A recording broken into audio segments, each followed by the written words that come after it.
رکوع نمبر 14 سورۃ الفجر اور سورہ فجر کی آیت نمبر 15 30واں سپارہ سورہ فجر آیت نمبر 15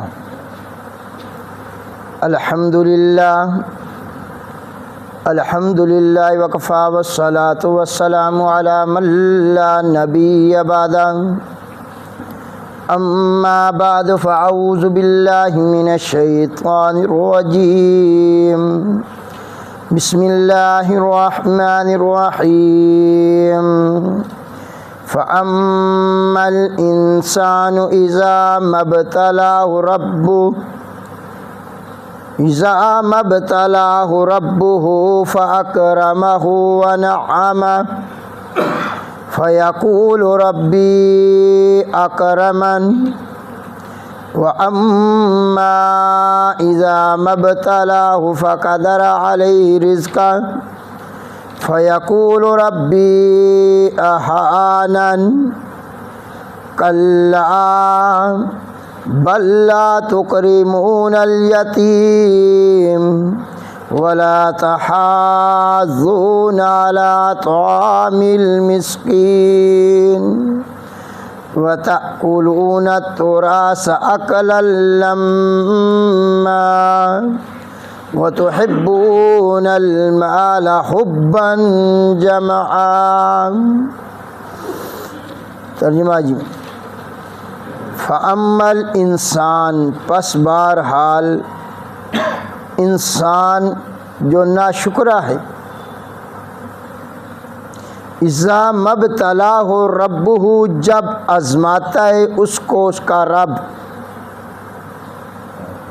امتحان لیتا ہے اس انسان کا اس کا رب، فَأَكْرَمَهُ اللہ پاک اس کو عزت دیتا ہے، وَنَعَمَ یعنی اس کو نعمتوں سے نوازتا ہے،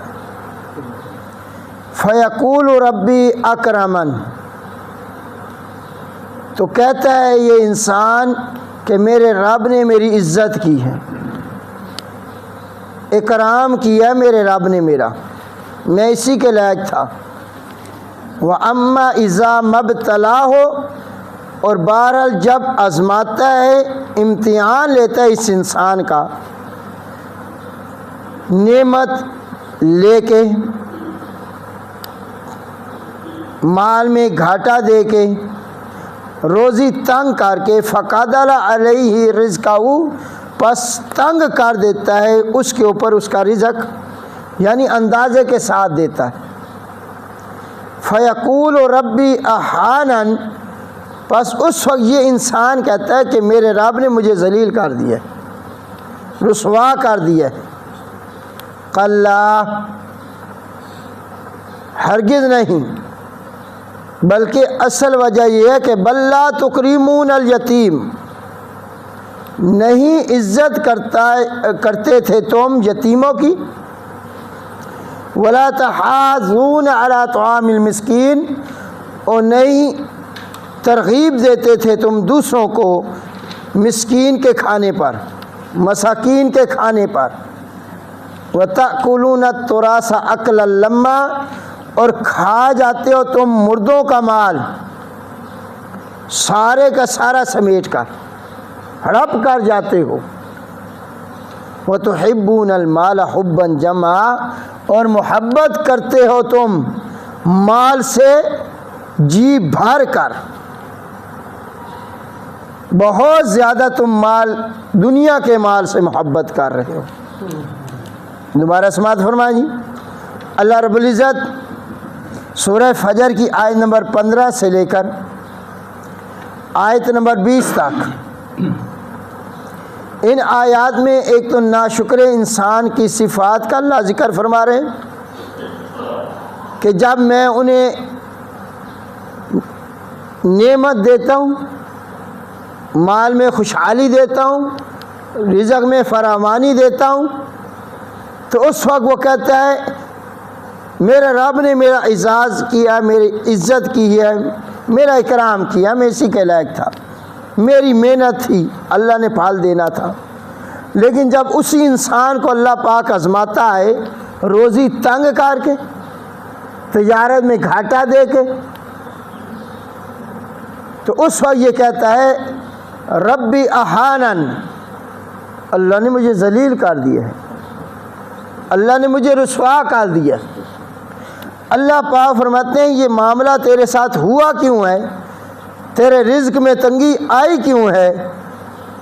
میں تمہیں سبب بتاتا ہوں۔ تیرے اندر 4 اسباب تھے۔ کلا بل لا تکرمون الیتیم، کہ تم خود یتیم کی عزت نہیں کرتے تھے، تم لوگوں کو مساکین کے کھانے پہ ابھارتے بھی نہیں تھے، یعنی خود بھی نہیں کھانا کھلاتے مسکینوں کو، لوگوں کو ترغیب بھی نہیں دیتے، اور مردوں کا مال ہڑپ کر جاتے ہو، کھا جاتے ہو دوسروں کا مال، اور دنیا کے مال سے بڑی محبت کر رہے ہو، تو جی بھر کے محبت کر رہے ہو۔ سبحان ربک رب العزت عما یصفون وسلام علی المرسلین والحمد للہ رب العالمین۔ اللہم صلی علی محمد وعلی آل محمد کما صلیت علی ابراہیم وعلی آل ابراہیم انک حمید مجید۔ اللہم بارک علی محمد وعلی آل محمد کما بارکت علی ابراہیم وعلی آل ابراہیم انک حمید مجید۔ انتہائی واجب الاحترام خواتین و حضرات، سورہ فجر کی آیت نمبر 15 سے لے کر 20 تک اللہ رب العزت کی لا ریب اور بے عیب کتاب میں سے آپ حضرات کے سامنے تلاوت کی ہے۔ اللہ پاک کی بارگاہ کے اندر دعا ہے کہ اللہ ذوالجلال مجھے ان آیات کا صحیح مفہوم بیان کرنے کی توفیق عطا فرمائے، اور بیان کرنے کے بعد سب سے پہلے مجھے، پھر آپ کو، پھر تمام امت مسلمہ کے انسانوں کو قرآن مجید کے احکامات پر عمل کرنے کی توفیق عطا فرمائے۔ اس صورت کا مختصر ترین خلاصہ یہی ہے کہ اللہ ذوالجلال نے اس میں 3 چیزیں بیان کی ہیں، 3 چیزیں بیان کی ہیں۔ سب سے پہلی چیز اللہ پاک نے مرض کا ذکر کیا ہے۔ مرض کس کو کہتے ہیں؟ بیماری کو۔ دوسری چیز جو سورہ فجر میں اللہ پاک نے ذکر فرمائی ہے وہ ہے سبب مرض، کہ بیماری لگی کیوں ہے، سبب کیا ہے، وجہ کیا ہے۔ اور تیسری چیز جو اللہ پاک سورہ فجر میں ذکر فرما رہے ہیں، علاج مرض، اس بیماری کا علاج کیا ہے۔ جیسے آج آپ دنیا میں ڈاکٹروں کے پاس جاتے ہیں، حکیموں کے پاس جاتے ہیں، طبیبوں کے پاس جاتے ہیں، تو سب سے پہلے جو بھی ڈاکٹر ہے، جو بھی طبیب ہے، وہ تشخیص کرتا ہے کہ آپ کو بیماری کون سی ہے، انسان کو کون سی بیماری لگی ہوئی ہے، نزلہ ہے، زکام ہے، بیمار ہے، بی پی لو ہے، ہائی ہے، ہارٹ کا مسئلہ ہے۔ پہلے تشخیص کی جاتی ہے کہ بیماری اس کو کون سی ہے۔ پھر دوسرے نمبر پہ جب بیماری کا پہلے پتہ چل جاتا ہے کہ یہ بیماری ہے، پھر وہ معلوم کرتے ہیں ڈاکٹر، طبیب، حکیم کہ یہ بیماری لگی کیوں ہے، کیا وجہ بنی۔ اور پھر تیسرے نمبر پہ وہ علاج مرض، کہ اس بیماری کا علاج کیا ہے، ہمیں دوائی دیتے ہیں، کیا دیتے ہیں؟ دوائی دیتے ہیں ہم دوائی۔ اللہ ذوالجلال نے بھی انسان کے ساتھ جو قرآن میں کلام کیا ہے وہ اسی انداز کے ساتھ کیا ہے۔ سورہ فجر میں اللہ پاک نے انسان کی بیماری کا تذکرہ کیا کہ انسان تو بیمار ہے، تجھے ایک بیماری لگ گئی ہے. دوسرے نمبر پہ اللہ نے سبب مرض بھی ذکر کیا کہ وہ بیماری لگی کیوں ہے, بیماری لگی کیوں ہے. اور تیسری وجہ اللہ پاک نے جو اس صورت میں ذکر کی ہے وہ علاج مرض ہے کہ تمہاری بیماری کا علاج کیا ہے. تو آج کی جو آیات میں نے تلاوت کی ہے اس میں دو چیزوں کا بیان ہے. کتنی چیزوں کا جی؟ دو چیزوں کا بیان مرض اور سبب مرض. بیان مرض اور سبب مرض. اللہ پاک فرماتے ہیں میں انسان کو آزماتا ہوں, پرکھتا ہوں, امتحان لیتا ہوں. آیا اس کو مال و دولت دے کے, بادشاہ بنا کے, عہدے پہ بہا کے پھر بھی امتحان لیتا ہوں, اور عہدے سے اتار کے, کرسی چھین کے, اقتدار چھین کے, ملک کا اقتدار چھین کے, ختم کر کے, اور مال و دولت لے کے فقیر کر کے بھی آزماتا ہوں. تو جو ناشکرا انسان ہوتا ہے, اب چاہیے تو یہ ہے کہ اللہ کی نعمت ملے. انسان کو کیا ملے؟ اللہ کی نعمت ملے تو اس پہ شکر ادا کرنا چاہیے. کیا کرنا چاہیے جی؟ شکر ادا کرنا چاہیے. کہ شکر کیا ہے؟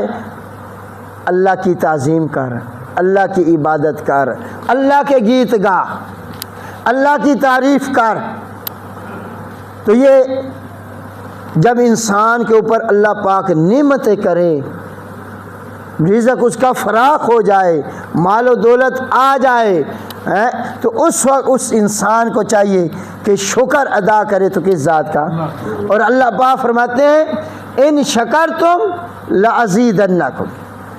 اے انسان اگر تم میری نعمتوں کا شکر ادا کرنا شروع کر دینا, لازیدنکم, میں نعمتیں اور زیادہ بڑھا دوں, تجھے اور زیادہ خوشحال کر دوں.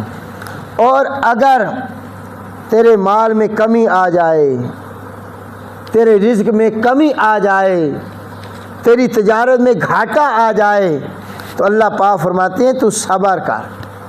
مصیبت آئے, دکھ آئے, بیماری آئے تو کیا کرنا چاہیے؟ صبر کر. اللہ کا قرآن ہمیں اس دو باتوں کی طرف اشارہ کرتا ہے. انبیاء کے واقعات اٹھا کے دیکھ لیں تو اللہ نے جب نعمتیں دی تو شکر ادا کرتے ہیں. کیا ادا کرتے ہیں؟ یہاں پہ ایک واقعہ یاد آ گیا حضرت ایوب علیہ السلام کا. کن کا جی؟ ذمہ دار پیغمبر ہیں, پیغمبر بھی ہیں اور ہیں بھی ذمہ دار. 100 ہلوں کی جوڑی اور ہر جوڑی کے ساتھ ایک نوکر, جوان اولاد, خود بھی ٹھیک ٹھاک. تو شیطان نے اللہ سے عرض کی بھی اللہ پاک اے تیرا پیغمبر جیڑا ایوب علیہ السلام ہے نا, اے تیرا شکر ادا اس واسطے کر رہا کہ تو بڑا انہوں دتو ہویا, اے تیری نعمت دا شکر ادا کر رہا کہ تو انہوں بڑا نوازے ہویا.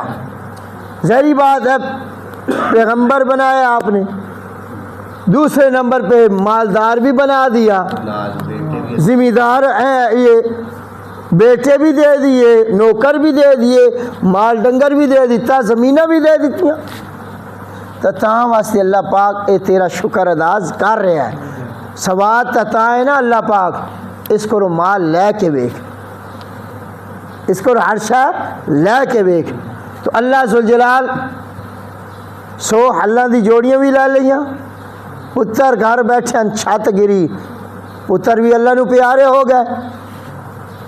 تو جدوں 100 ہلاں دی جوڑیاں, نوکر ختم, زمینہ ختم, اور پتر دنیا تو چلے گئے, تو اس وقت حضرت ایوب علیہ السلام اللہ پاک اگے عرض کی کہ میرے رب اس دل وچ پہلے مال دی محبت آئی, اولاد دی محبت آئی, زمینہ دی محبت آئی, لیکن ہون اے دل تیری محبت واسطے خالی ہو گیا. اس دل وچ ہن محبت ہے تو کدی اللہ دی. شیطان آکھیا اللہ پاک اے اس واسطے آدھے پین, تیرا پیغمبر اس واسطے آدھے پین کہ حجی سنو تو صحت دیتی ہوئی ہے، کیا دیتی ہوئی؟ صحت ہوئے نا تو ہر شب ہاتھ بڑھ ویندی، اولاد بھی آ ویندی ہے، دوبارہ مال و دولت بھی آ ویندا ہے، وہ زمین آوے سن، سواد تتا ہے نا اس کو لو اے اپنی صحت بھی لے۔ اللہ پاک فرمایا اے بھی کر کے ویکھ لا بھائی، تو صحت بھی لے لئی۔ حضرت ایوب علیہ السلام ہوتے بیماری آ گئی، کیڑی آئی وہ میرا رب جانتا، تو 18 سال بیمار رہے۔ کتنے جی؟ 18 سال بیمار رہے حضرت ایوب علیہ السلام، اور 18 سال تو بعد جدو بیوی آکھیا نا اللہ دے بندیو اللہ یہ تو دعا کرو کہ اللہ تو انہوں صحت دے وے، شفا دے وے، بڑا عرصہ ہو گیا ہے۔ تو حضرت ایوب علیہ السلام اپنی بیوی نے آکھیا بھی اللہ دی بندیے میں جو آکھ دے تے اگو اللہ پاک اے آکھے کہ میرے پیغمبر حجی اتنے دکھ تو نو ویکھے جتنے سکھ ویکھ آیا پہلے، برا ماضی تے نظر دوڑاؤ نا میں کتنے سکھ دیتے ہیں، تو اس واسطے۔ اور جدو حضرت ایوب علیہ السلام اللہ کے التماس کی تھی، وَأَيُّوبَ إِذْ نَادَى رَبَّهُ أَنِّي مَسَّنِيَ الضُّرُّ وَأَنْتَ أَرْحَمُ الراحمین۔ حضرت ایوب علیہ السلام بولے نا تو 18 مال دے کے بھی آزمایا اللہ، مال دے کے بھی آزمایا، لے کے بھی آزمایا، اولاد دے کے بھی آزمایا، اولاد لے کے بھی آزمایا، صحت دے کے بھی آزمایا، صحت لے کے بھی آزمایا۔ جب 18 سال حضرت ایوب علیہ السلام صبر کیتا، کیا کیتا جی؟ نعمت ملے تو شکر کرو، مصیبت بیماری آئے تا صبر کرو، تو صبر دا پھل دے نا بڑا میٹھا ہوندا، بڑا میٹھا ہوندا ہے، اور واقعی میٹھا ہوندا، نہیں سے کوئی شک نہیں ہے۔ تو چنانچہ حضرت ایوب علیہ السلام 18 سال تو بعد جدو دعا منگی ہے تو کدے کولو؟ بیماری چوں شفا واسطے دعا منگی تو کدے کولو؟ اور اللہ دا قرآن بیان کر رہے ہیں، میں نہیں گال کر رہا، اللہ دے قرآن ہی دعا ہے۔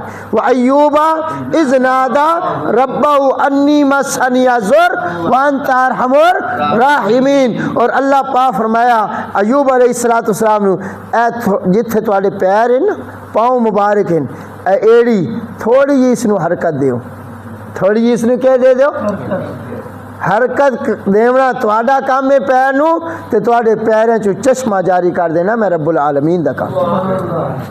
چشمہ نکلیا، پانی دا چشمہ پھٹیا ہے، تو اللہ پاک فرمایا ایوب علیہ السلام نو بن آلو اتے دی بیماریاں ختم، پی لو اندر دی بیماریاں ختم۔ تو جی میں ناتے نا تو اللہ پاک بڑھاپا ہی ختم کر دیتا، جوانی دے چھوڑی، کہ دے دیتی ہے۔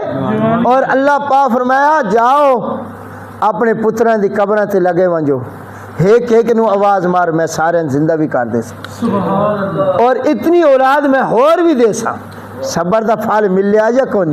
یہ ہے تو جو اللہ، وہ انسان جو اللہ کی نعمتوں کی قدر کرتا ہے، ٹھیک ہو گیا، اللہ مال دے کے بھی ازماتا ہے مال، لیکن جو ناشکرہ انسان ہے اس کا ذکر آپ کو سورہ فجر میں ملے گا۔ اللہ پاک فرماتے ہیں فَأَمَّا الْإِنسَانُ إِذَا مَا ابْتَلَاهُ رَبُّهُ فَأَكْرَمَهُ وَنَعَمَهُ۔ پس بہرحال ناشکرہ انسان، ناقدرہ انسان، اذا مبتلاہ جب اس کو آزماتا ہے، جب اس کو